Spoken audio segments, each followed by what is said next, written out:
सहारनपुर के वरिष्ठ पुलिस अधीक्षक आशीष तिवारी द्वारा डायल 112 की 10 नई अत्याधुनिक पुलिस गाड़ियों को हरी झंडी दिखाकर जनसेवा के लिए रवाना किया गया। एसएसपी ने कहा कि डायल 112 सेवा आमजन की सुरक्षा की रीढ़ है और नई गाड़ियों के शामिल होने से जनपद में आपातकालीन घटनाओं पर तेज, प्रभावी और समयबद्ध कार्रवाई सुनिश्चित होगी। इससे पुलिस का रिस्पॉन्स टाइम और भी कम होगा तथा पीड़ितों को तुरंत सहायता मिल सकेगी। नई वाहनों में उन्नत संचार प्रणाली, जीपीएस ट्रैकिंग, प्राथमिक उपचार किट सहित अन्य सुरक्षा उपकरण उपलब्ध कराए गए हैं ताकि किसी भी आपदा, दुर्घटना या अपराध की स्थिति में पुलिस बल तुरंत मौके पर पहुंचकर सहायता प्रदान कर सके।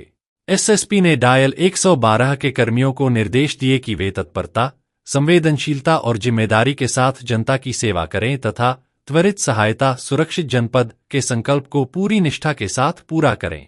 कार्यक्रम में अपर पुलिस अधीक्षकगण, क्षेत्राधिकारीगण, प्रभारी डायल 112, प्रतिसार निरीक्षक सहित पुलिस विभाग के अन्य अधिकारी एवं कर्मचारी उपस्थित रहे।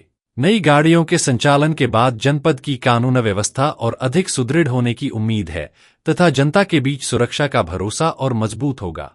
इस संबंध में वरिष्ठ पुलिस अधीक्षक आशीष तिवारी ने ब्रज दर्पण न्यूज को जानकारी दी।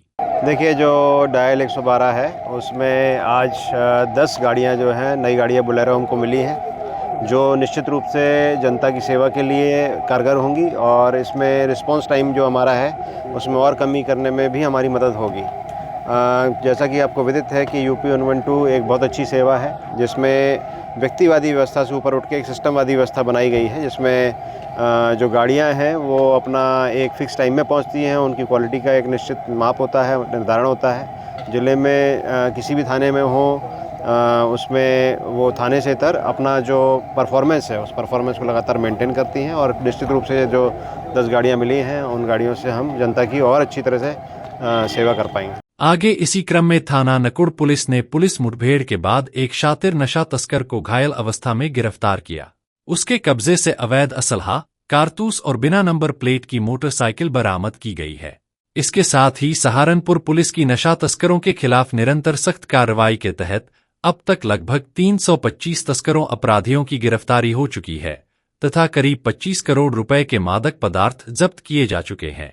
पुलिस ने आमजन से अपील की है कि नशे के अवैध कारोबार की जानकारी तुरंत डायल 112 या दीवारों पर अंकित नंबरों पर दें ताकि समाज को नशामुक्त बनाया जा सके। इस संबंध में एसएसपी आशीष तिवारी ने ब्रज दर्पण न्यूज को जानकारी दी। देखिए, पिछले 4 महीने में लगातार ताबड़तोड़ कार्रवाई जो है सहारनपुर पुलिस के द्वारा नशे पर की गई है। इसमें 200 के ऊपर मुकदमे लिखे गए हैं जिसमें अब तक 350 के आसपास लोग जो हैं वो अपराधी जेल भेजे जा चुके हैं। लगभग 25 करोड़ के ऊपर जो है ड्रग्स की जो सामग्री है उसको नष्ट किया गया है। उसके ऊपर में 3 पिट NDPS किए गए हैं। इसके अलावा इसमें गैंगस्टर की कार्रवाई की गई है, गुंडा की कार्रवाई की गई है। तो अब उसी में एक नया आयाम आज जोड़ा गया ऑपरेशन सवेरा 2.0 में, जहां not only enforcement but enforcement के अलावा अवेयरनेस, उसके बारे में भी जानकारी और जनता के बीच में जाके नशा मुक्ति का जो संदेश है उस संदेश को हमारे युवाओं को, हमारे बच्चों को के बीच में पहुंचाने की जिम्मेदारी जो है आज से शुरू की जा रही है। इसके लिए मिशन शक्ति 5.0 जैसे ही हमने जिस तरह से हमने उसमें सभी विभागों को इन्वॉल्व किया था और सभी गांव और मोहल्लों में और स्कूलों में चौपाले वगैरह इस तरह की सारी चीज़ें हुई थी, वो सारी व्यवस्थाएं इसमें की जा रही हैं। इसमें ख़ास तौर से स्कूल कॉलेजों में अब आपको दिखेगा कि हम लोग जाकर नशा मुक्ति के बारे में बात करेंगे। जो नशा मुक्ति केंद्र हैं वहाँ पर जाकर हम लोग नशा मुक्ति से संबंधित जो बातें हैं उसको लोगों को बताएंगे। जो जेल है उसके अंदर में जो हमारे ऑलरेडी लोग जा चुके हैं 350 के ऊपर, उनका जो काउंसलिंग का प्रोग्राम है जिससे कि वो नशा आगे चल के ना करें, उस चीज़ को नशा मुक्ति केंद्र के साथ में मिलके हम लोग जो है उसको करा रहे हैं। इसके अलावा ये जो जन चौपाल है, जो बीट सिस्टम हमने बनाया, तो गांव-गांव जाके स्पेशली उन गाँव की लिस्ट बनाई गई है, मोहल्लों की लिस्ट बनाई गई है जहाँ पर ट्रेडिशनली लोग नशा करते हैं, वहाँ पर भी जाके उनको भी जानकारियाँ देने का जो है काम किया जा रहा है। एट द सेम टाइम इसमें हमारा लगातार क्रैकडाउन भी चालू है। जो हमारे नशे में जो लोग संलिप्त हैं, यदि वो पुलिस पर किसी भी प्रकार का आक्रमण करते हैं तो उस पर फिर जवाबी कार्रवाई भी दी जाएगी। तो ये सारी चीज़ें जो है उसमें लगातार किए जा रही हैं और नशे को पूर्ण रूप से ख़त्म करने के लिए हम प्रतिबद्ध हैं। आसपास के भी जो एरिया, क्योंकि एक बॉर्डर डिस्ट्रिक्ट है, तो अन्य स्टेट्स या आसपास के जो जनपद हैं उन सभी पर भी नज़र रखी जा रही है और जो किंग पिन्स हैं इसके, जो इसका मैन्युफैक्चर करते हैं या जो इसके बड़े ट्रेडर्स हैं, उनके ऊपर भी लगातार कार्रवाई की जा रही है। अभी रिसेंटली भी हमने जो है 4.5 किलोग्राम के आसपास जो है वो पकड़ा था, तो इसी तरह से कार्रवाई हम लोग करते रहेंगे।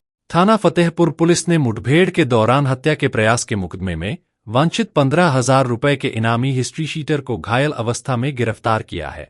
अभियुक्त के कब्जे से एक तमंचा, एक खोखा, एक जिंदा कारतूस तथा एक बिना नंबर प्लेट की मोटरसाइकिल बरामद की गई।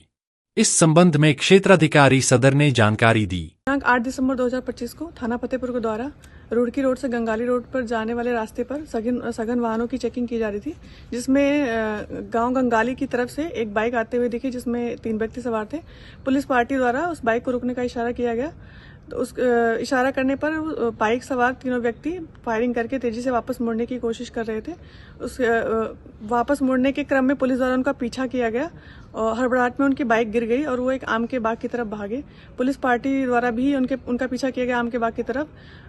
उनको अपनी तरफ आता देख पुलिस पार्टी को उन व्यक्तियों द्वारा फायरिंग की गई, जिसकी जवाबी कार्रवाई में आत्मरक्षा जवाबी कार्रवाई में पुलिस पार्टी द्वारा भी फायरिंग की गई, जिसमें एक व्यक्ति के दाहिने पैर में गोली लग गई और 2 व्यक्ति अंधेरे का फायदा उठाकर आम के बाग की तरफ से निकल गए।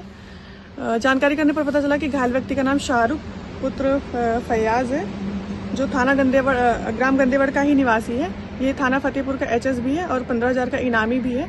इस पे 1 दर्जन से ज़्यादा मुकदमे दर्ज है। हत्या के प्रयास में ये वांछित भी चल रहा था। शाहरुख के पास से एक 315 बोर का तमंचा, एक खोखा कारतूस, एक जिंदा कारतूस और एक बिना नंबर प्लेट की मोटरसाइकिल बरामद की गई है। अन्य विधिक कार्रवाई की जा रही है।